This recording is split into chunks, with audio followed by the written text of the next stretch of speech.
E os antigos nunca erraram quando eles disseram.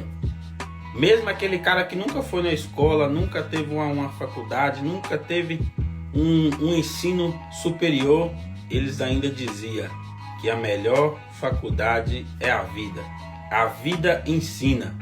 Quando o filho não aprende com a mãe, não aprende com o pai, a vida vai lá e ensina ele. Por que eu digo isso?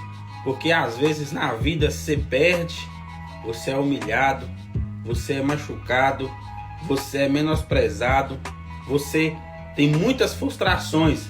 E se você for olhar no meio de todo o contexto de frustração, de perdas, de derrota, de luta, de perseguição, se você for olhar no contexto de tudo isso aí, só vai servir para uma coisa: aquilo que não vai te matar, vai te ensinar. Você vai aprender com tudo isso aí, no meio da inveja, no meio da derrota, no meio da luta, você vai aprender.